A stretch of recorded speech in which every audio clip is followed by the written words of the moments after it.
അധ്യായം 27. കർത്താവ് എന്നോട് അരുളിച്ചെയ്തു, മനുഷ്യപുത്ര, ടൈറിനെക്കുറിച്ചൊരു വിലാപഗാനം ആലപിക്കുക. സമുദ്രമുഖത്ത് സ്ഥിതി ചെയ്ത് അനേകം ദ്വീപുകളിലെ ജനങ്ങളുടെ വ്യാപാര കേന്ദ്രമായിരുന്ന ടൈറിനോട് പറയുക, ദൈവമായ കർത്താവ് അരുളിച്ചെയ്യുന്നു, ടൈർ, അവികല സൗന്ദര്യത്തിടമ്പ് എന്നു നീ അഹങ്കരിച്ചു. നിന്റെ അതിർത്തികൾ സമുദ്രത്തിൻ്റെ ഹൃദയഭാഗത്താണ്. നിന്റെ നിർമ്മാതാക്കൾ നിന്റെ സൗന്ദര്യം തികവുറ്റതാക്കി. സെനീറിലെ സരള മരം കൊണ്ട് അവർ നിന്റെ തട്ടുപലകകൾ ഉണ്ടാക്കി. ലെബനോനിലെ ദേവദാരു കൊണ്ട് അവർ നിനക്ക് പായ്മരം നിർമ്മിച്ചു. ബാഷാനിലെ കരുവേലകം കൊണ്ട് അവർ നിനക്ക് തുഴയുണ്ടാക്കി. സൈപ്രസ് തീരങ്ങളിൽ നിന്നുള്ള കാറ്റാടിമരത്തിൽ ആനക്കൊമ്പ് പതിച്ച് അവർ നിനക്ക് മേൽത്തട്ടൊരുക്കി.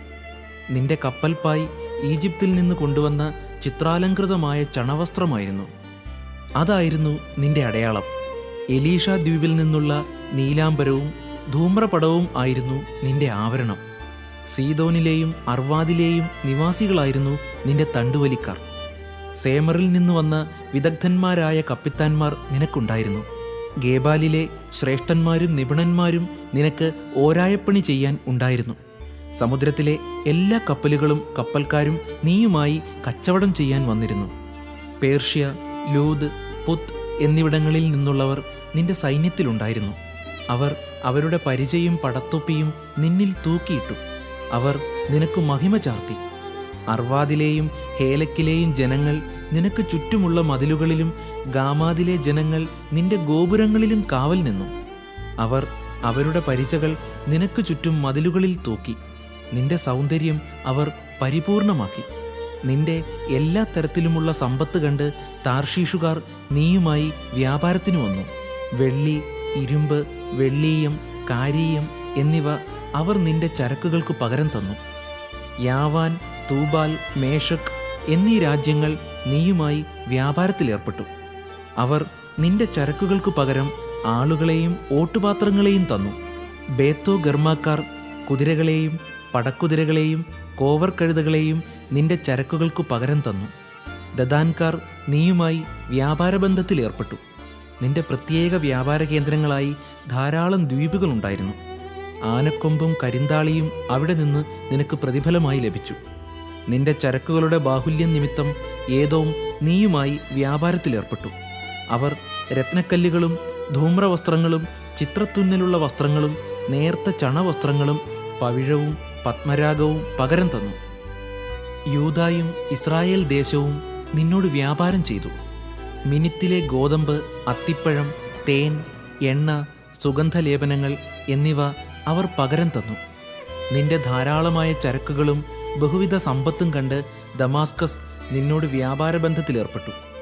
ഹെൽബോനിലെ വീഞ്ഞ്, വെളുത്ത ആട്ടിൻ രോമം, ഉസാലിൽ നിന്നുള്ള വീഞ്ഞ്, ഇരുമ്പുരുപ്പടികൾ, ഇലവർണം, കറുവാപ്പട്ട എന്നിവ നിന്റെ ചരക്കുകൾക്ക് പകരം അവർ കൊണ്ടുവന്നു.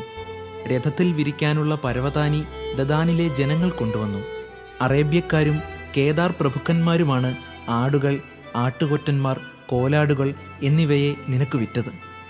ഷേബായിലെയും റാമായിലെയും ആളുകൾ നീയുമായി വ്യാപാരത്തിലേർപ്പെട്ടു. ഏറ്റവും നല്ല ഇനം പരിമള തൈലങ്ങൾ, വിലപിടിച്ച രത്നങ്ങൾ, സ്വർണം എന്നിവ നിന്റെ ചരക്കുകൾക്ക് പകരമായി അവർ തന്നു.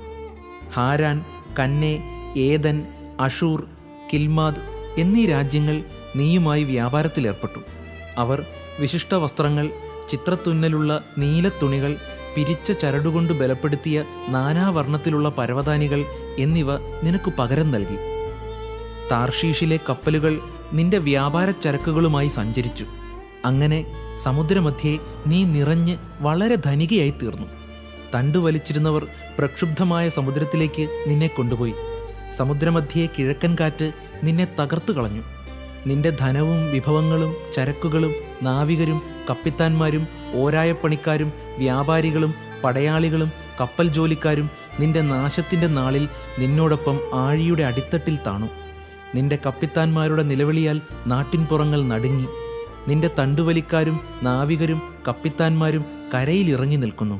അവർ നിന്നെക്കുറിച്ച് ഉറക്കെ കരയുകയും കഠിന ദുഃഖത്തോടെ വിലപിക്കുകയും ചെയ്യുന്നു. അവർ തലയിൽ പൂഴി വിതറി ചാരത്തിൽ കിടന്നുരുളുന്നു.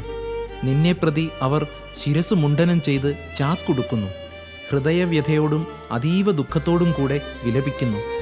നിന്നെ പ്രതിയുള്ള അവരുടെ കരച്ചിൽ ഒരു വിലാപഗാനമായി ഉയരുന്നു. ടൈറിനെ പോലെ സമുദ്രമധ്യത്തിൽ വേറെ ആര് നശിച്ചിട്ടുള്ളൂ എന്ന് അവർ വിലപിക്കുന്നു. സമുദ്രത്തിൽ നിന്ന് നിന്റെ കച്ചവട സാധനങ്ങൾ വന്നിരുന്നപ്പോൾ അനേക ജനതകളെ നീ തൃപ്തരാക്കി. നിന്റെ വലിയ സമ്പത്തും ചരക്കുകളും കൊണ്ട് ഭൂമിയിലെ രാജാക്കന്മാരെ നീ സമ്പന്നരാക്കി. ഇപ്പോൾ സമുദ്രം തന്നെ നിന്നെ തകർത്തിരിക്കുന്നു. നിന്റെ വ്യാപാര വസ്തുക്കളും കപ്പലിലുണ്ടായിരുന്നവരും നിന്നോടുകൂടെ സമുദ്രത്തിൻ്റെ അടിത്തട്ടിലേക്ക് മുങ്ങിപ്പോയി. ദ്വീപ് നിവാസികൾ നിന്നെ ഓർത്ത് സ്തബ്ധരായി. അവരുടെ രാജാക്കന്മാർ പരിഭ്രാന്തരായി. അവരുടെ മുഖത്തെ ഞരമ്പുകൾ വലിഞ്ഞു മുറുകി നിന്നു. ജനതകൾക്കിടയിലുള്ള വ്യാപാരികൾ നിന്നെ നിന്ദിക്കുന്നു. ഭയാനകമായ അവസാനം നിനക്ക് വന്നു കഴിഞ്ഞു. എന്നേക്കുമായി നീ നശിച്ചു കഴിഞ്ഞു.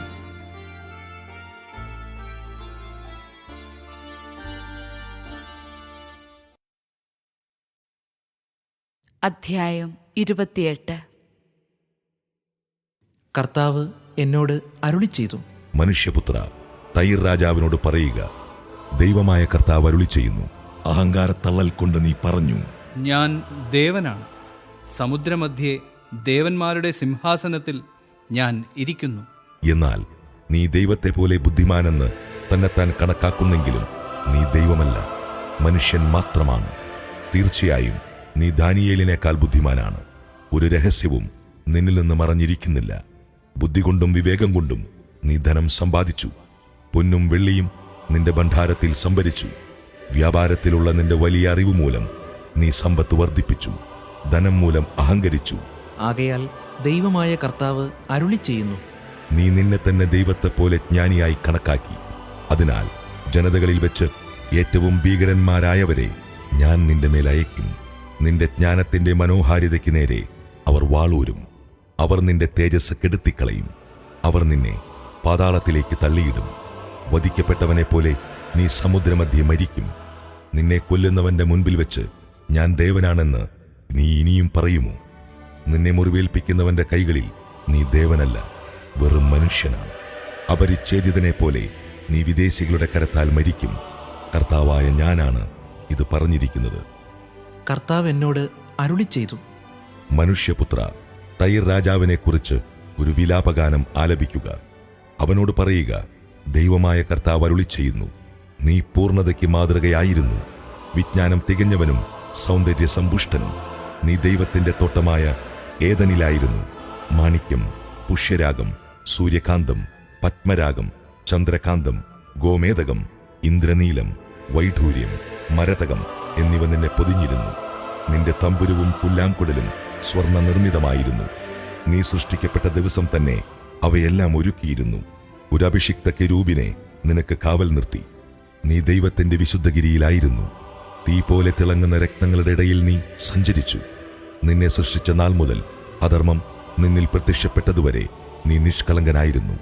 വ്യാപാരത്തിന്റെ പെരുപ്പത്തിൽ അക്രമവും പാപവും നിന്നിൽ നിറഞ്ഞു. അതുകൊണ്ട് ദൈവത്തിന്റെ ഗിരിയിൽ നിന്ന് നിന്നെ ഞാൻ അശുദ്ധ വസ്തുവായി ദൂരെ എറിഞ്ഞു. നിനക്ക് കാവൽ നിന്ന കെരൂബ് തിളങ്ങുന്ന രത്നങ്ങളുടെ ഇടയിൽ നിന്ന് നിന്നെ ആട്ടി പുറത്താക്കി. നിന്റെ സൗന്ദര്യത്തിൽ നീ അഹങ്കരിച്ചു. നിന്റെ മഹിമയ്ക്കായി ജ്ഞാനത്തെ നീ ദുരുപയോഗപ്പെടുത്തി. നിന്നെ ഞാൻ നിലത്തെറിഞ്ഞു കളഞ്ഞു. രാജാക്കന്മാർക്ക് കണ്ടു രസിക്കാൻ നിന്നെ ഞാൻ അവരുടെ മുൻപിൽ നിർത്തി. നിന്റെ ദുഷ്കൃത്യങ്ങളുടെ ആധിക്യവും വ്യാപാരത്തിലെ അനീതിയും നിമിത്തം നിന്റെ വിശുദ്ധ സ്ഥലങ്ങൾ നീ അശുദ്ധമാക്കി.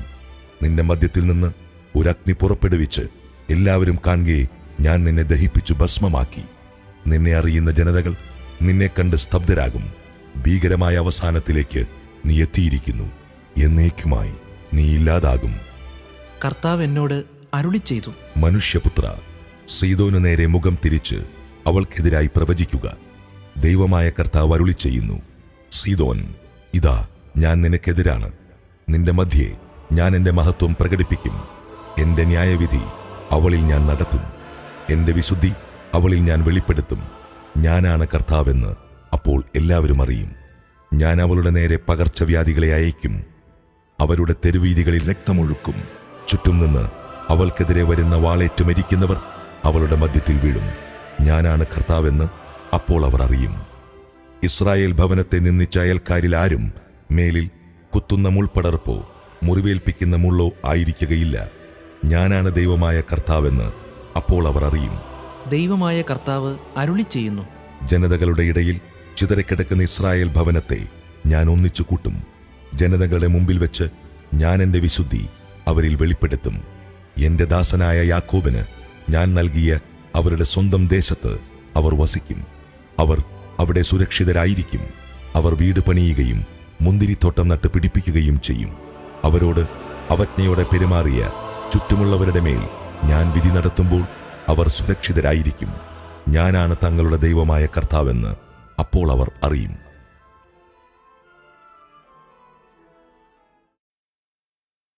അധ്യായം 29. 10-ാം വർഷം 10-ാം മാസം 12-ാം ദിവസം കർത്താവ് എന്നോട് അരുളി ചെയ്തു. മനുഷ്യപുത്ര, ഈജിപ്ത് രാജാവായ ഫറവോയുടെ നേരെ മുഖം തിരിച്ച് അവനും ഈജിപ്ത് മുഴുവനുമെതിരെ പ്രവചിക്കുക. ദൈവമായ കർത്താവ് അരുളി ചെയ്യുന്നു. ഈജിപ്തു രാജാവായ ഫറവോ, നൈൽ എന്റേതാണ്, ഞാനാണത് നിർമ്മിച്ചത് എന്ന് പറഞ്ഞുകൊണ്ട് നദികളുടെ മധ്യേ ശയിക്കുന്ന മഹാസർപ്പമേ, ഞാൻ നിനക്കെതിരാണ്. നിന്റെ കടവായിൽ ഞാൻ ചൂണ്ട കോർക്കും. നിന്റെ നദികളിലെ മത്സ്യങ്ങളെയെല്ലാം നിന്റെ ശൽക്കങ്ങളിൽ ഞാൻ ഒട്ടിക്കും. എന്നിട്ട് അവയോട് കൂടെ നിന്നെ ഞാൻ വെള്ളത്തിൽ നിന്ന് വലിച്ചു പുറത്തിടും.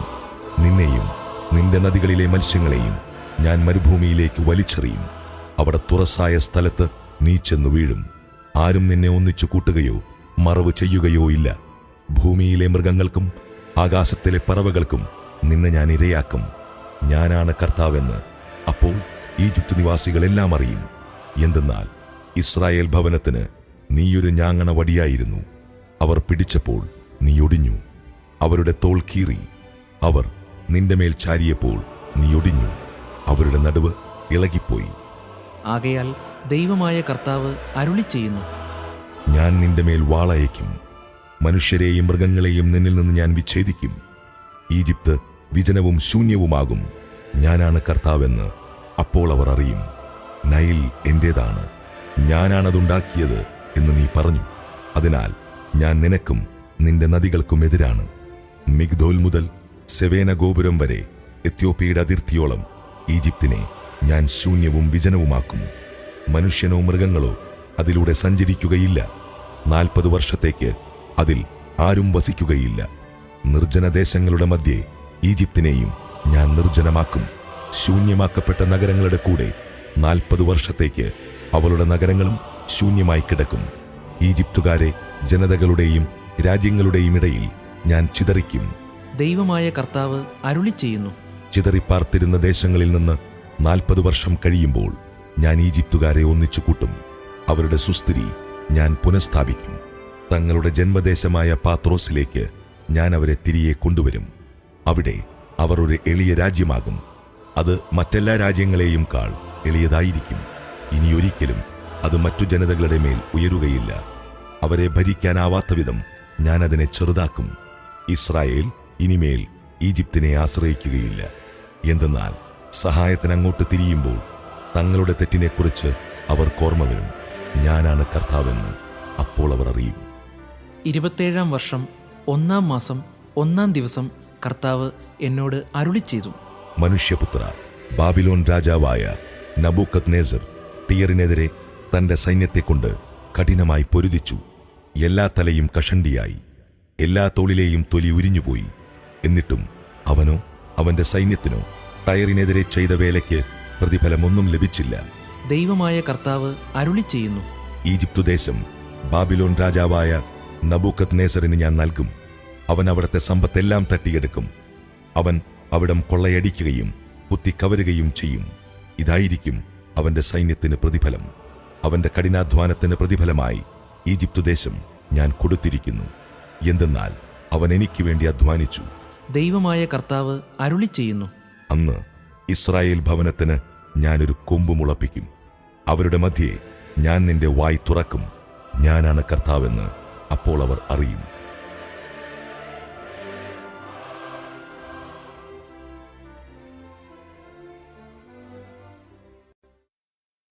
അധ്യായം 30.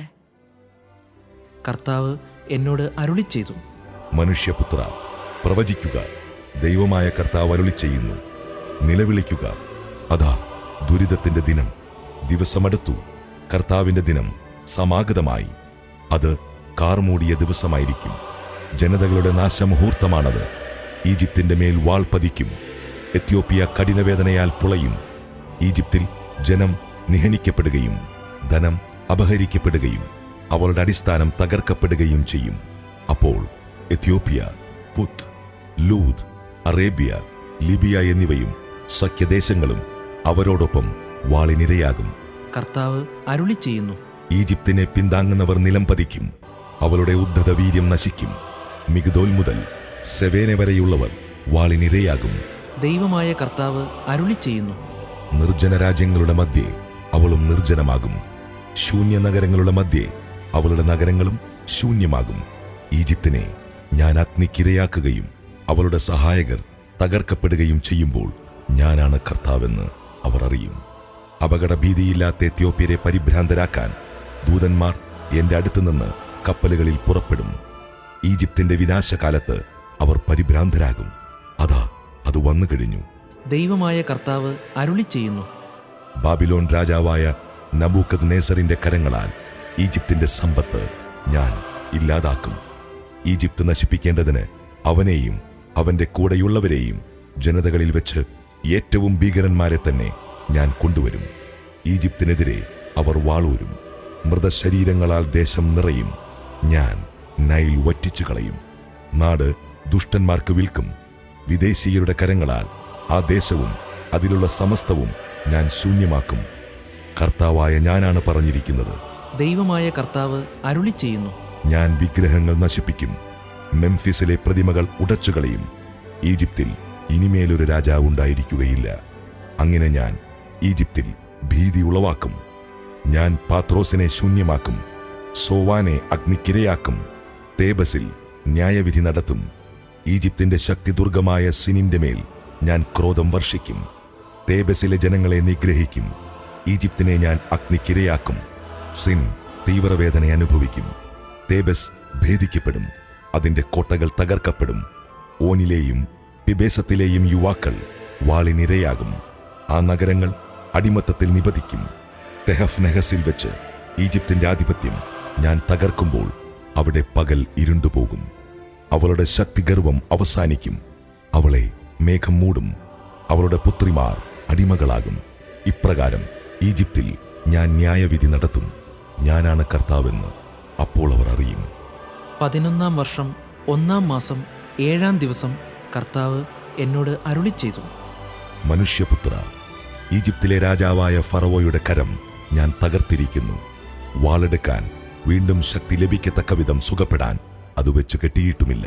ദൈവമായ കർത്താവ് അരുളി ചെയ്യുന്നു.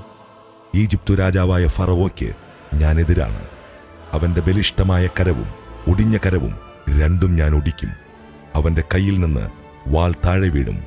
ഈജിപ്തുകാരെ ജനതകളുടെയും രാജ്യങ്ങളുടെയും ഇടയിൽ ഞാൻ ചിതറിക്കും. ബാബിലോൺ രാജാവിന്റെ കരം ഞാൻ ശക്തമാക്കും. എന്റെ വാൾ അവന്റെ കയ്യിൽ ഞാൻ ഏൽപ്പിക്കും. എന്നാൽ ഫറവോയുടെ കരങ്ങൾ ഞാൻ തകർക്കും. മാരകമായ മുറിവേറ്റവനെ പോലെ ഫറവോ അവന്റെ മുമ്പിൽ ഞരങ്ങും.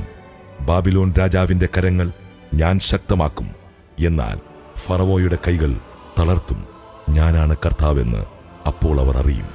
ബാബിലോൺ രാജാവിന്റെ കയ്യിൽ ഞാൻ എന്റെ വാളേൽപ്പിക്കുമ്പോൾ അവനത് ഈജിപ്തിനെതിരെ ഉയർത്തും. ജനതകളുടെയും രാജ്യങ്ങളുടെയും ഇടയിൽ ഈജിപ്തിനെ ഞാൻ ചിതറിക്കുമ്പോൾ ഞാനാണ് കർത്താവെന്ന് അവർ അറിയും.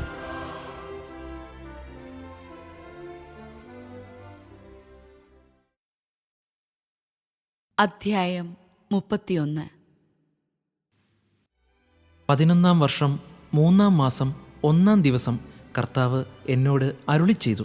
മനുഷ്യപുത്ര, ഈജിപ്തു രാജാവായ ഫറവോയോടും അവന്റെ ജനത്തോടും പറയുക, പ്രതാപത്തിൽ നീ ആർക്ക് തുല്യനാണ്? മനോഹരമായ ശാഖകൾ വീശി ഇലതോർന്ന് ഉയരമേറിയ ലെബനോനിലെ ദേവദാരു പോലെയാണ് നീ. അതിന്റെ അഗ്രം മേഘങ്ങളെ മുട്ടിനിന്നു. ജലമതിനെ പോറ്റി. അത് നട്ടിരുന്ന സ്ഥലത്തിന് ചുറ്റും തന്റെ നദികളെ ഒഴുക്കി. വനത്തിലെ വൃക്ഷങ്ങൾക്കെല്ലാം ജലം പകർന്ന് ആഴിയതിനെ ഉയരത്തിൽ വളർത്തി. അങ്ങനെ വനത്തിലെ എല്ലാ വൃക്ഷങ്ങളെക്കാൾ അത് വളർന്നു പൊങ്ങി. ശാഖകൾ ഉണ്ടാകുന്ന സമയത്ത് ധാരാളം വെള്ളമുണ്ടായിരുന്നതുകൊണ്ട് അവ വളർന്നു നീണ്ടു. അതിന്റെ ശാഖകളിൽ ആകാശപ്പറവകൾ കൂടുകെട്ടി. കീഴിൽ വന്യമൃഗങ്ങൾ കുഞ്ഞുങ്ങളെ വളർത്തി. അതിന്റെ തണലിൽ വലിയ രാജ്യങ്ങളെല്ലാം പുലർന്നു. വലിപ്പം കൊണ്ടും ശാഖകളുടെ നീളം കൊണ്ടും അത് മനോഹരമായിരുന്നു. അതിന്റെ വേരുകൾ ആഴത്തിൽ സമൃദ്ധമായ ജലത്തിനടുത്ത് എത്തി. ദൈവത്തിന്റെ തോട്ടത്തിലെ ദേവദാരുക്കൾ അതിന് കിടയായിരുന്നില്ല. സരളവൃക്ഷങ്ങൾ അതിന്റെ ശാഖകൾക്ക് തുല്യമായിരുന്നില്ല. അരിഞ്ഞിൽ വൃക്ഷങ്ങൾ അതിന്റെ ശാഖകളോട് തുലനം ചെയ്യുമ്പോൾ ഒന്നുമായിരുന്നില്ല. മനോഹാരിതയിൽ അതിന് തുല്യമായി ഒരു വൃക്ഷവും ദൈവത്തിന്റെ തോട്ടത്തിലില്ലായിരുന്നു. ശാഖാബാഹുല്യത്താൽ അതിനെ ഞാൻ സുന്ദരമാക്കി.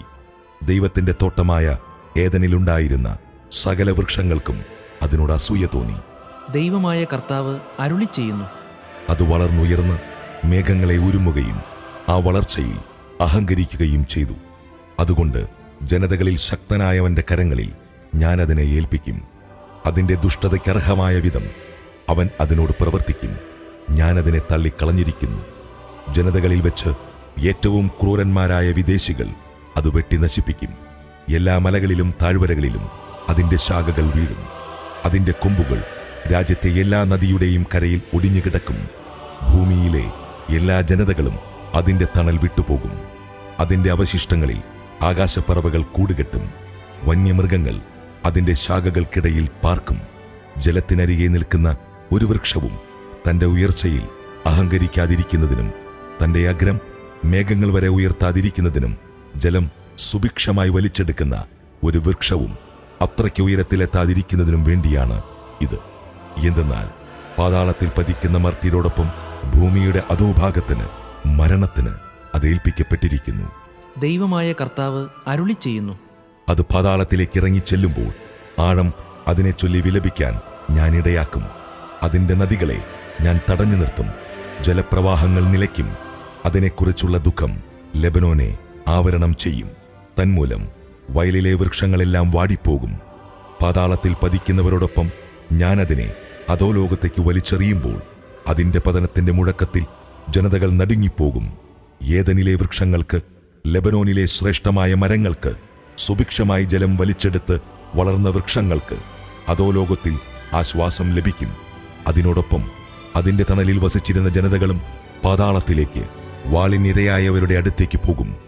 ഏദനിലെ ഏതു വൃക്ഷത്തോടാണ് മഹത്വത്തിലും പ്രതാപത്തിലും നിനക്ക് തുല്യത? അവിടുത്തെ വൃക്ഷങ്ങളോടൊപ്പം നീയും അധോലോകത്തിലേക്ക് എറിയപ്പെടും. വാളിനിരയായവരോടുകൂടെ അപരിച്ഛേദിതരുടെ ഇടയിൽ നീ കിടക്കും. ഇതാണ് ഫറവോയ്ക്കും അവന്റെ ജനത്തിനും സംഭവിക്കുക. ദൈവമായ കർത്താവ് അരുളി ചെയ്യുന്നു.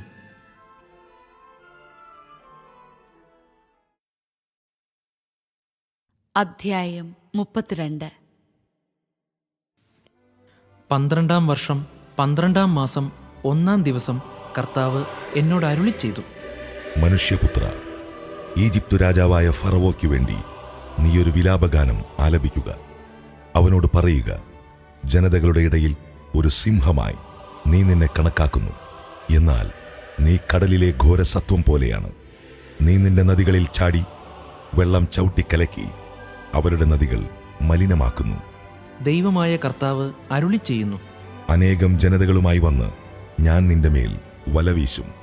അവർ നിന്നെ വലിച്ചു പുറത്തിടും. നിന്നെ ഞാൻ നിലത്തെറിയും. തുറസായ സ്ഥലത്തേക്ക് നിന്നെ ഞാൻ ചുഴറ്റിയെറിയും. ആകാശത്തിലെ എല്ലാ പറവകളും നിന്റെ മേൽ പറന്നു വീഴുന്നതിനും ഭൂമിയിലെ എല്ലാ മൃഗങ്ങളും നിന്നെ തിന്ന് തൃപ്തരാകുന്നതിനും ഞാൻ ഇടവരുത്തും. നിന്റെ മാംസം ഞാൻ പർവ്വതങ്ങളിൽ വിതറും. താഴ്വരകൾ നിന്റെ പിണം കൊണ്ട് ഞാൻ നിറയ്ക്കും. നിന്റെ രക്തമൊഴുക്കി ഞാൻ ഭൂമിയെ മലകൾ വരെ കുതിർക്കും. നീർച്ചാലുകൾ നിന്നെ കൊണ്ട് നിറയും. നിന്നെ നിർമാർജനം ചെയ്തു കഴിയുമ്പോൾ ഞാൻ ആകാശത്തെ മൂടിക്കളയും. നക്ഷത്രങ്ങളെ അന്ധകാരമയമാക്കും. സൂര്യനെ മേഘം കൊണ്ട് മറയ്ക്കും. ചന്ദ്രൻ പ്രകാശം തരുകയില്ല. ആകാശത്തിലെ എല്ലാ പ്രകാശഗോളങ്ങളെയും നിന്റെ മേൽ ഞാൻ തമോമയമാക്കും. നിന്റെ ദേശം അന്ധകാരത്തിലാഴ്ത്തും. ദൈവമായ കർത്താവ് അരുളി ചെയ്യുന്നു. നിനക്ക് അജ്ഞാതമായ രാജ്യങ്ങളിലേക്ക്, ജനതകളുടെ ഇടയിലേക്ക് നിന്നെ ഞാൻ അടിമയാക്കി കൊണ്ടുപോകുന്നത് കാണുമ്പോൾ അനേകരുടെ ഹൃദയങ്ങൾ അസ്വസ്ഥമാകും. അനേകർ നിന്നെ കണ്ട് സ്തബ്ധരാകുന്നതിന് ഞാൻ ഇടയാക്കും. അവർ കാണുകെ ഞാൻ വാൾ വീശുമ്പോൾ അവരുടെ രാജാക്കൾ നിന്നെ പ്രതി പ്രകമ്പിതരാകും. നിന്റെ പതന ദിവസം എല്ലാവരും തങ്ങളുടെ ജീവനെ ചൊല്ലി ഓരോ നിമിഷവും വിറകൊള്ളും. ദൈവമായ കർത്താവ് അരുളി ചെയ്യുന്നു. ബാബിലോൺ രാജാവിന്റെ വാൾ നിന്റെ മേൽ പതിക്കും. നിന്റെ ജനക്കൂട്ടത്തെ മുഴുവൻ ശക്തന്മാരുടെ വാളിന് ഞാൻ ഇരയാക്കും. ജനതകളിൽ വെച്ച് ഏറ്റവും ഭീകരന്മാരാണ് അവരെല്ലാം. ഈജിപ്തിന്റെ അഹങ്കാരം അവർ അവസാനിപ്പിക്കും. അവിടുത്തെ ജനം മുഴുവൻ നശിച്ചുപോകും. ജലാശയങ്ങളുടെ അരികിൽ നിന്ന് എല്ലാ മൃഗങ്ങളെയും ഞാൻ നശിപ്പിക്കും. മനുഷ്യന്റെ പാദങ്ങളോ മൃഗങ്ങളുടെ കുളമ്പുകളോ മേലിൽ അവയെ കലക്കുകയില്ല. ദൈവമായ കർത്താവ് അരുളി ചെയ്യുന്നു. ഞാൻ അവരുടെ ജലം തെളിമയുള്ളതാക്കും. അവരുടെ നദികൾ എണ്ണ പോലെ ഒഴുകുന്നതിന് ഞാൻ ഇടയാക്കും. ഈജിപ്തിനെ ഞാൻ വിജനമാക്കുകയും ദേശത്തുള്ളതെല്ലാം നശിപ്പിച്ച് അതിനെ ശൂന്യമാക്കുകയും അതിലെ നിവാസികളെ വധിക്കുകയും ചെയ്യുമ്പോൾ ഞാനാണ് കർത്താവെന്ന് അവർ അറിയും. ആലപിക്കാനുള്ള ഒരു വിലാപമാണിത്. ജനതകളുടെ പുത്രിമാർ ഈജിപ്തിനെയും അവളുടെ എല്ലാ ജനങ്ങളെയും കുറിച്ച് ഇതാലപിക്കും. ദൈവമായ കർത്താവ് അരുളി ചെയ്തിരിക്കുന്നു. 12-ാം വർഷം 1-ാം മാസം 15-ാം ദിവസം കർത്താവ് എന്നോട് അരുളി ചെയ്തു. മനുഷ്യപുത്ര, ഈജിപ്തിലെ ജനങ്ങളെ ഓർത്ത് വിലപിക്കുക. അവളെയും ശക്തരായ ജനങ്ങളുടെ പുത്രിമാരെയും പാതാളത്തിൽ പതിക്കുന്നവരോടുകൂടെ അധോലോകത്തിലേക്ക് തള്ളിയിടുക. സൗന്ദര്യത്തിൽ ആരെയാണ് നീ അതിശയിക്കുക? താഴെ ചെന്ന് അപരിച്ഛേദിതരുടെ കൂടെ കിടക്കുക. വാളിനിരയായവരുടെ മധ്യേ അവർ ചെന്നു വീഴും. അവളോടൊപ്പം അവളുടെ ജനവും കിടക്കും. ശക്തന്മാരായ പ്രമാണികൾ അവരുടെ സഹായകരോടുകൂടെ പാതാളത്തിന്റെ മധ്യേ നിന്ന് അവരെപ്പറ്റി ഇങ്ങനെ പറയും: അവർ താഴെ എത്തിയിട്ടുണ്ട്. വാളിനിരയാക്കപ്പെട്ട അപരിച്ഛേദിതരായ അവർ നിശ്ചലരായി കിടക്കുന്നു. അസീറിയ അവിടെയുണ്ട്. അവളുടെ വാളേറ്റു മരിച്ച ജനസമൂഹവും തങ്ങളുടെ ശവക്കുഴികളിൽ അവൾക്ക് ചുറ്റും കിടക്കുന്നു. അവരുടെ ശവകുടീരങ്ങൾ പാതാളത്തിന്റെ ഏറ്റവും അടിയിൽ സ്ഥിതി ചെയ്യുന്നു. അവളുടെ കൂട്ടം അവളുടെ ശവക്കുഴിക്ക് ചുറ്റുമുണ്ട്. ജീവനുള്ളവരുടെ ദേശത്ത് ഭീതി പരത്തിയ അവർ ഇന്ന് വാളേറ്റ് മരിച്ചു കിടക്കുന്നു. ഏലാമും അവിടെയുണ്ട്. അവളുടെ ശവകുടീരത്തിന് ചുറ്റും അവളുടെ ജനക്കൂട്ടവും. ജീവനുള്ളവരുടെ ദേശത്ത് ഭീതി പരത്തിയ അവർ ഇന്ന് വാളേറ്റ് മരിച്ച് അപരിച്ഛേദിതരായി അധോലോകത്തിലെത്തിയിരിക്കുന്നു. പാതാളത്തിൽ പതിച്ചവരോടൊപ്പം അവർ അവമാനിതരായി കഴിയുന്നു. വധിക്കപ്പെട്ടവരുടെ മധ്യത്തിൽ അവർ അവൾക്ക് കിടക്ക ഒരുക്കി. വാളേറ്റ് മരിച്ച അപരിച്ഛേദിതരായ അവളുടെ ജനങ്ങളുടെ ശവകുടീരങ്ങൾ അവൾക്ക് ചുറ്റുമുണ്ട്. എന്തെന്നാൽ ജീവനുള്ളവരുടെ ദേശത്ത് ഭീതി പരത്തിയ അവർ പാതാളത്തിൽ പതിക്കുന്നവരുടെ കൂടെ ഇന്ന് ലജ്ജിതരായി കഴിയുന്നു. വധിക്കപ്പെട്ടവരുടെ കൂടെയാണ് അവർക്കിടം ലഭിച്ചത്. മേശക്കും തൂബാലും അവിടെയുണ്ട്. അവരുടെ ജനസമൂഹത്തിന്റെ ശവകുടീരങ്ങളും അവർക്ക് ചുറ്റുമുണ്ട്. അവരെല്ലാം അപരിച്ഛേദിതരും വാളിനിരയായവരുമാണ്. ജീവനുള്ളവരുടെ ദേശത്ത് ഭീതി പരത്തിയവരാണ് അവർ. വാളുകൾ തലയ്ക്ക് കീഴെയും പരിചകൾ അസ്ഥികളുടെ മുകളിലും വെച്ച് പടക്കോപ്പുകളോടെ പാതാളത്തിലേക്ക് പോയ വധിക്കപ്പെട്ട അപരിച്ഛേദിതരായ വീരന്മാരുടെ കൂട്ടത്തിൽ അവർ കിടക്കുകയില്ല. കാരണം ജീവനുള്ളവരുടെ ദേശത്ത് ശക്തന്മാരായ അവർ ഭീഷണിയായിരുന്നു. അപരിച്ഛേദിതരുടെ ഇടയിൽ വാളിനിരയാക്കപ്പെട്ടവരോടുകൂടെ നിങ്ങൾ തകർന്നു കിടക്കും. ഏദോമും അവളുടെ രാജാക്കന്മാരും എല്ലാ പ്രഭുക്കന്മാരും അവിടെയുണ്ട്. എല്ലാ ശക്തിയും ഉണ്ടായിരുന്നിട്ടും അവർ വാളിനിരയായ അപരിച്ഛേദിതരുടെയും പാതാളത്തിൽ പതിച്ചവരുടെയും കൂടെ കിടക്കുന്നു. വടക്കു നിന്നുള്ള പ്രഭുക്കന്മാരും സീദോന്യരും അവിടെയുണ്ട്. തങ്ങളുടെ ശക്തിയാൽ ഭീതിയുളവാക്കിയവരെങ്കിലും അവരും വധിക്കപ്പെട്ടവരോടുകൂടെ ലജ്ജിതരായി താഴേക്കിറങ്ങിയിരിക്കുന്നു. അവർ വാളിനിരയാക്കപ്പെട്ടവരോടുകൂടെ പാതാളത്തിൽ പതിക്കുന്നവരുടെ അപമാനം സഹിച്ച് അപരിച്ഛേദിതരായി കഴിയുന്നു. ദൈവമായ കർത്താവ് അരുളി ചെയ്യുന്നു. വാളിനിരയാക്കപ്പെട്ട ഫറവോയും അവന്റെ സൈന്യവും അവരെ കാണുമ്പോൾ സ്വന്തം ജനങ്ങളെക്കുറിച്ച് ആശ്വാസം കൊള്ളും. ജീവിക്കുന്നവരുടെ ദേശത്ത് അവൻ ഭീതി പരത്തി. എന്നാൽ ഫറവോയും അവന്റെ ജനവും അപരിച്ഛേദിതരുടെ ഇടയിൽ വാളിനിരയാക്കപ്പെട്ടവരോട് കൂടെ കിടക്കും. ദൈവമായ കർത്താവ് അരുളി ചെയ്യുന്നു.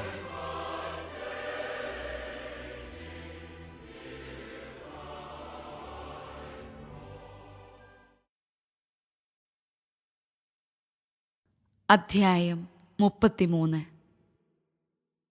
കർത്താവ് എന്നോട് അരുളി ചെയ്തു. മനുഷ്യപുത്ര, നീ നിന്റെ ജനത്തോട് പറയുക: ഞാനൊരു ദേശത്തിന്റെ മേൽ വാളയക്കുകയും ആ ദേശത്തെ ജനം തങ്ങളിലൊരുവനെ കാവൽക്കാരനായി നിയമിക്കുകയും വാൾ വരുന്നത് അവൻ കാണുകയും കാഹളമൂതി മുന്നറിയിപ്പ് കൊടുക്കുകയും ചെയ്യുന്നുവെന്നിരിക്കട്ടെ. കാഹളനാദം കേട്ടിട്ടും മുന്നറിയിപ്പ് സ്വീകരിക്കാത്തവനെ വാൾ വിച്ഛേദിച്ചു കളയും. അവന്റെ രക്തത്തിന് ഉത്തരവാദി അവൻ തന്നെ. അവൻ കാഹളനാദം കേട്ടു, മുന്നറിയിപ്പ് സ്വീകരിച്ചില്ല. അവന്റെ രക്തത്തിന് ഉത്തരവാദി അവൻ തന്നെ. മുന്നറിയിപ്പ് സ്വീകരിച്ചിരുന്നെങ്കിൽ അവന് ജീവൻ രക്ഷിക്കാമായിരുന്നു. വാൾ വരുന്നത് കണ്ടിട്ടും കാവൽക്കാരൻ കാഹളം മുഴക്കാതിരുന്നത് മൂലം ജനത്തിന് മുന്നറിയിപ്പ് കിട്ടാതെ അവരിൽ ആരെങ്കിലും വധിക്കപ്പെട്ടാൽ അവൻ തന്റെ അകൃത്യത്തിലായിരിക്കും വധിക്കപ്പെടുക. എന്നാൽ അവന്റെ രക്തത്തിന് കാവൽക്കാരനോട് ഞാൻ പകരം ചോദിക്കും. മനുഷ്യപുത്ര, ഇസ്രായേൽ ഭവനത്തിന് കാവൽക്കാരനായി ഞാൻ നിന്നെ നിയമിച്ചിരിക്കുന്നു. എന്റെ നാവിൽ നിന്ന് വചനം കേൾക്കുമ്പോൾ നീ എന്റെ താക്കീത് അവരെ അറിയിക്കണം. ഞാൻ ദുഷ്ടനോട്, ദുഷ്ട, നീ തീർച്ചയായും മരിക്കുമെന്ന് പറയുകയും അവൻ തന്റെ മാർഗത്തിൽ നിന്ന് പിന്തിരിയാൻ നീ മുന്നറിയിപ്പ് നൽകാതിരിക്കുകയും ചെയ്താൽ അവൻ തന്റെ ദുർവൃത്തിയിൽ തന്നെ മരിക്കും. എന്നാൽ അവന്റെ രക്തത്തിന് ഞാൻ നിന്നോട് പകരം ചോദിക്കും. ദുഷ്ടനോട് തന്റെ മാർഗത്തിൽ നിന്ന് പിന്തിരിയാൻ നീ താക്കീത് കൊടുത്തിട്ടും അവൻ പിന്തിരിയാതിരുന്നാൽ അവൻ തന്റെ ദുർവൃത്തിയിൽ തന്നെ മരിക്കും. എന്നാൽ നീ നിന്റെ ജീവനെ രക്ഷിക്കും. മനുഷ്യപുത്ര, ഇസ്രായേൽ ഭവനത്തോട് പറയുക, ഞങ്ങളുടെ അതിക്രമങ്ങളും പാപങ്ങളും ഞങ്ങളുടെ മേലുണ്ട്. അവ മൂലം ഞങ്ങൾ ക്ഷയിച്ചു പോകുന്നു. ഞങ്ങൾക്കെങ്ങനെ ജീവിക്കാൻ സാധിക്കും എന്ന് നിങ്ങൾ പറഞ്ഞു. അവരോട് പറയുക, ദൈവമായ കർത്താവ് അരുളി ചെയ്യുന്നു, ഞാനാണേ ദുഷ്ടൻ മരിക്കുന്നതിലല്ല, അവൻ ദുഷ്ടമാർഗത്തിൽ നിന്ന് പിന്തിരിഞ്ഞ് ജീവിക്കുന്നതിലാണ് എനിക്ക് സന്തോഷം. പിന്തിരിയുവിൻ, തിന്മയിൽ നിന്ന് നിങ്ങൾ പിന്തിരിയുവിൻ. ഇസ്രായേൽ ഭവനമേ, നിങ്ങൾ എന്തിനു മരിക്കണം? മനുഷ്യപുത്ര, നീ നിന്റെ ജനത്തോട് പറയുക, നീതിമാൻ ദുഷ്കൃത്യം ചെയ്താൽ അവന്റെ നീതി അവനെ രക്ഷിക്കുകയില്ല. ദുഷ്ടൻ ദുർമാർഗത്തിൽ നിന്ന് പിന്തിരിഞ്ഞാൽ അവൻ തന്റെ ദുഷ്ടത മൂലം നശിക്കുകയില്ല. നീതിമാൻ പാപം ചെയ്താൽ തന്റെ നീതി മൂലം ജീവിക്കാൻ അവന് സാധിക്കുകയില്ല. ഞാൻ നീതിമാനോട് അവൻ തീർച്ചയായും ജീവിക്കുമെന്ന് പറയുകയും അവൻ തന്റെ നീതിയിൽ വിശ്വാസമർപ്പിച്ച് തിന്മ പ്രവർത്തിക്കുകയും ചെയ്താൽ അവന്റെ നീതിനിഷ്ഠമായ ഒരു പ്രവൃത്തിയും ഞാൻ ഓർക്കുകയില്ല. അവൻ തന്റെ ദുഷ്കൃത്യത്തിൽ തന്നെ മരിക്കും. എന്നാൽ ഞാൻ ദുഷ്ടനോട് നീ തീർച്ചയായും മരിക്കുമെന്ന് പറയുകയും അവൻ ദുർമാർഗത്തിൽ നിന്ന് പിന്തിരിഞ്ഞ് നീതിയും ന്യായവും പ്രവർത്തിക്കുകയും തന്റെ വാഗ്ദാനം നിറവേറ്റുകയും കവർച്ച വസ്തുക്കൾ തിരികെ കൊടുക്കുകയും ജീവന്റെ പ്രമാണങ്ങൾ പാലിക്കുകയും തിന്മ പ്രവർത്തിക്കാതിരിക്കുകയും ചെയ്താൽ അവൻ തീർച്ചയായും ജീവിക്കും, അവൻ മരിക്കുകയില്ല. അവൻ ചെയ്തിട്ടുള്ള യാതൊരു പാപവും അവനെതിരെ ഓർമ്മിക്കപ്പെടുകയില്ല. അവൻ നീതിയും ന്യായവും പ്രവർത്തിച്ചിരിക്കുന്നു, അവൻ തീർച്ചയായും ജീവിക്കും. എന്നിട്ടും കർത്താവിന്റെ മാർഗം നീതിരഹിതമാണെന്ന് നിന്റെ ജനം പറയുന്നു. നീതിരഹിതമായത് അവരുടെ തന്നെ മാർഗമാണ്. നീതിമാൻ നീതിയിൽ നിന്ന് വ്യതിചലിച്ച് തിന്മ പ്രവർത്തിച്ചാൽ അവനതിനാൽ മരിക്കും. ദുഷ്ടൻ ദുഷ്ടതയിൽ നിന്ന് പിന്തിരിഞ്ഞ് നീതിയും ന്യായവും പ്രവർത്തിച്ചാൽ അവനതിനാൽ ജീവിക്കും. എന്നിട്ടും കർത്താവിന്റെ മാർഗം നീതിരഹിതമാണെന്ന് നിങ്ങൾ പറയുന്നു. ഇസ്രായേൽ ഭവനമേ, നിങ്ങൾ ഓരോരുത്തരെയും അവരവരുടെ പ്രവൃത്തികൾക്കനുസൃതമായി ഞാൻ വിധിക്കും. ഞങ്ങളുടെ പ്രവാസത്തിന്റെ 12-ാം വർഷം 10-ാം മാസം 5-ാം ദിവസം ജെറൂസലേമിൽ നിന്ന് ഓടി രക്ഷപ്പെട്ട ഒരുവൻ എൻ്റെ അടുക്കൽ വന്നു പറഞ്ഞു, നഗരം നിബദിച്ചിരിക്കുന്നു. രക്ഷപ്പെട്ടവൻ എൻ്റെ അടുക്കൽ വന്നതിൻ്റെ തലേ ദിവസം വൈകുന്നേരം കർത്താവിൻ്റെ കരം എൻ്റെ മേൽ വന്നു. രാവിലെ അവൻ എൻ്റെ അടുക്കൽ വന്നപ്പോഴേക്കും എൻ്റെ വായ് കർത്താവ് തുറന്നിരുന്നു. എനിക്ക് സംസാരിക്കാൻ ശക്തി ലഭിച്ചു. കർത്താവ് എന്നോട് അരുളി ചെയ്തു, മനുഷ്യപുത്ര, ഇസ്രായേലിലെ ഈ ശൂന്യസ്ഥലങ്ങളിൽ വസിക്കുന്നവർ പറയുന്നു, അബ്രാഹാം ഏകനായിരിക്കെ അവന് ദേശം അവകാശമായി ലഭിച്ചു. ഞങ്ങളോ അനവധി പേരാണ്. തീർച്ചയായും ദേശത്തിന് ഞങ്ങൾ അവകാശികളാണ്. അവരോട് പറയുക, ദൈവമായ കർത്താവ് അരുളി ചെയ്യുന്നു, നിങ്ങൾ മാംസം രക്തത്തോടുകൂടി ഭക്ഷിക്കുകയും വിഗ്രഹങ്ങളിലേക്ക് കണ്ണുകൾ ഉയർത്തുകയും രക്തം ചിന്തുകയും ചെയ്യുന്നു. എന്നിട്ടും ദേശം നിങ്ങൾക്ക് അവകാശമായി ലഭിക്കുമോ? നിങ്ങൾ വാളിൽ ആശ്രയിക്കുകയും മ്ലേച്ഛത പ്രവർത്തിക്കുകയും ചെയ്യുന്നു. നിങ്ങൾ ഓരോരുത്തരും അയൽക്കാരന്റെ ഭാര്യയെ മലിനപ്പെടുത്തുന്നു. എന്നിട്ടും ദേശം നിങ്ങൾക്ക് അവകാശമായി ലഭിക്കുമോ? അവരോട് പറയുക, ദൈവമായ കർത്താവ് അരുളി ചെയ്യുന്നു, ഞാനാണേ ശൂന്യസ്ഥലങ്ങളിലുള്ളവർ വാളിനിരയാകും.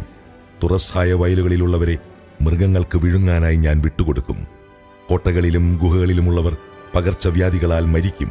ഞാൻ ദേശം ശൂന്യവും വിജനവുമാക്കും. അവളുടെ ശക്തിഗർവം അവസാനിക്കും. ആരും കടന്നു പോകാത്ത വിധം ഇസ്രായേലിന്റെ പർവ്വതങ്ങൾ വിജനമാകും. അവർ ചെയ്ത മ്ലേച്ഛതകൾ മൂലം ഞാൻ ദേശത്തെ വിജനവും ശൂന്യവുമാക്കുമ്പോൾ ഞാനാണ് കർത്താവെന്ന് അവർ അറിയും. മനുഷ്യപുത്ര, മതിലുകൾക്കരികിലും വീട്ടുവാതിൽക്കലും നിന്റെ ജനം നിന്നെക്കുറിച്ച് സംസാരിക്കുന്നു. അവർ പരസ്പരം പറയുന്നു. വരൂ, കർത്താവിൽ നിന്ന് വരുന്ന വചനം എന്താണെന്ന് കേൾക്കാം. അവർ കൂട്ടമായി നിന്റെ അടുക്കൽ വരും. എന്റെ ജനമെന്ന പോലെ നിന്റെ മുമ്പിൽ ഇരിക്കും. നിന്റെ വാക്കുകൾ അവൻ ശ്രവിക്കുകയും ചെയ്യും. പക്ഷേ അതനുസരിച്ച് അവർ പ്രവർത്തിക്കുകയില്ല. കാരണം തങ്ങളുടെ അധരങ്ങൾ കൊണ്ട് അവർ അതിയായ സ്നേഹം കാണിക്കുന്നു. അവരുടെ ഹൃദയം സ്വാർത്ഥലാഭത്തിൽ ഉറച്ചിരിക്കുന്നു. ഇമ്പമുള്ള സ്വരത്തിൽ പ്രേമഗാനം ആലപിക്കുകയും വിദഗ്ധമായി വീണ വായിക്കുകയും ചെയ്യുന്ന ഒരുവനെ പോലെയാണ് അവർക്ക് നീ.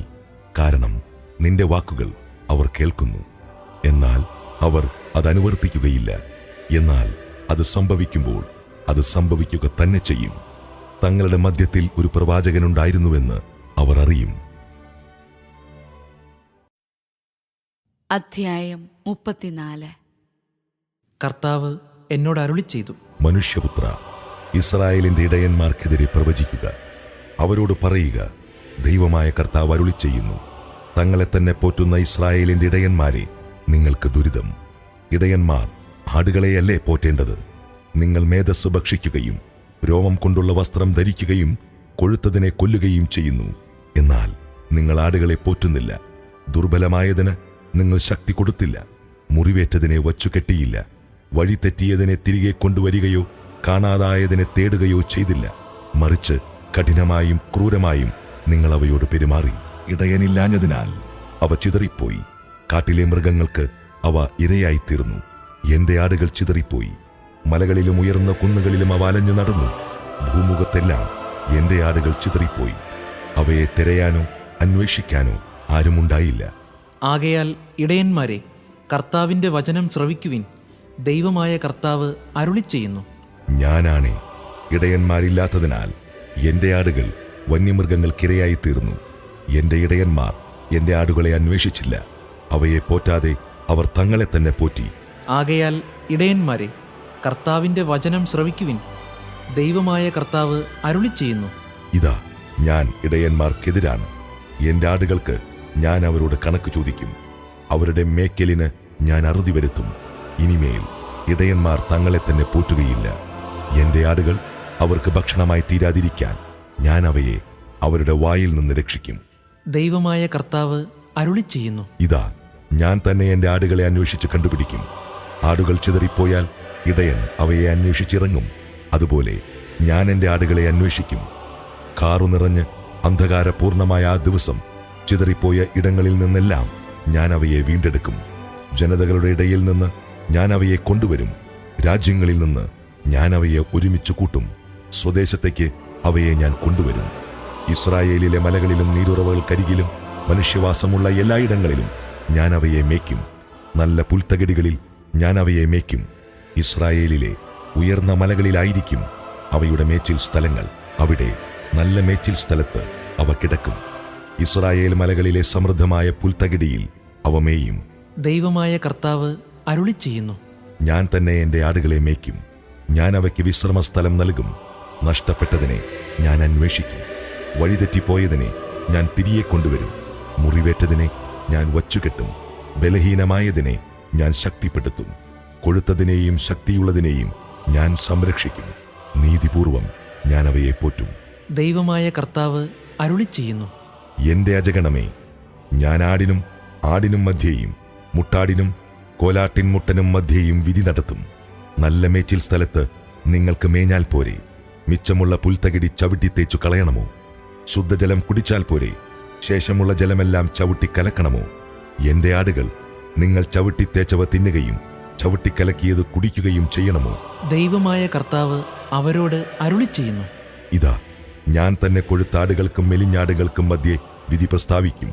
അന്യദേശങ്ങളിലേക്ക് ചിതറിക്കുവോളം ദുർബലമായവയെ നിങ്ങൾ പാർശ്വം കൊണ്ടും ചുമലുകൊണ്ടും തള്ളുകയും കൊമ്പുകൊണ്ട് കുത്തുകയും ചെയ്യുന്നു. അതുകൊണ്ട് ഞാൻ എൻ്റെ ആട്ടിൻപറ്റത്തെ സംരക്ഷിക്കും. മേലിൽ അവ ആർക്കും ഇരയാവുകയില്ല. ആടിനും മധ്യേ ഞാൻ വിധി നടത്തും. ഞാൻ അവയ്ക്ക് ഒരിടയനെ, എൻ്റെ ദാസനായ ദാവീദിനെ നിയമിക്കും. അവൻ അവയെ മേയ്ക്കും. അവൻ അവയെ പോറ്റുകയും അവരുടെ ഇടയനായിരിക്കുകയും ചെയ്യും. കർത്താവായ ഞാൻ അവരുടെ ദൈവമായിരിക്കും. എൻ്റെ ദാസനായ ദാവീദ് അവരുടെ രാജാവാകും. കർത്താവായ ഞാൻ ഇത് പറഞ്ഞിരിക്കുന്നു. അവരുമായി ഒരു സമാധാന ഉടമ്പടി ഞാൻ ഉറപ്പിക്കും. അവർക്ക് വിജനപ്രദേശങ്ങളിൽ സുരക്ഷിതമായി വസിക്കാനും വനത്തിൽ കിടന്നുറങ്ങുവാനും കഴിയുമാറ് വന്യമൃഗങ്ങളെ ദേശത്തുനിന്ന് ഞാൻ തുരത്തും. അവരെയും എന്റെ മലയ്ക്ക് ചുറ്റുമുള്ള സ്ഥലങ്ങളെയും ഞാൻ അനുഗ്രഹിക്കും. ഞാൻ യഥാസമയം മഴ പെയ്യിക്കും. അത് അനുഗ്രഹവർഷമായിരിക്കും. വയലിലെ വൃക്ഷങ്ങൾ ഫലം നൽകും. ഭൂമി വിളവ് തരും. അവർ തങ്ങളുടെ ദേശത്ത് സുരക്ഷിതരായിരിക്കും. ഞാൻ അവരുടെ നുകം തകർക്കുകയും അടിമപ്പെടുത്തിയവരുടെ കരങ്ങളിൽ നിന്ന് അവരെ മോചിപ്പിക്കുകയും ചെയ്യുമ്പോൾ ഞാനാണ് കർത്താവ് എന്നവർ അറിയും. മേലിൽ അവർ ജനതകൾക്കിരയാവുകയോ വന്യമൃഗങ്ങൾ അവയെ വിഴുങ്ങുകയോ ചെയ്യുകയില്ല. അവർ സുരക്ഷിതരായിരിക്കും. ആരും അവരെ ഭയപ്പെടുത്തുകയുമില്ല. തങ്ങളുടെ ദേശം പട്ടിണി കൊണ്ട് നശിക്കാതിരിക്കേണ്ടതിനും ജനങ്ങളുടെ നിന്ദനം ഏൽക്കാതിരിക്കേണ്ടതിനും ഞാൻ അവർക്ക് സമൃദ്ധിയുള്ള തോട്ടങ്ങൾ പ്രദാനം ചെയ്യും. ദൈവമായ കർത്താവ് അരുളിച്ചെയ്യുന്നു. ഞാൻ അവരുടെ ദൈവമായ കർത്താവ് അവരുടെ കൂടെയുണ്ടെന്നും അവർ ഇസ്രായേൽ ഭവനം എന്റെ ജനമാണെന്നും അവർ അറിയും. നിങ്ങൾ എന്റെ ആടുകളാണ്, എന്റെ മേച്ചിൽ സ്ഥലത്തെ ആടുകൾ. ഞാനാണ് നിങ്ങളുടെ ദൈവം. ദൈവമായ കർത്താവ് അരുളിച്ചെയ്യുന്നു.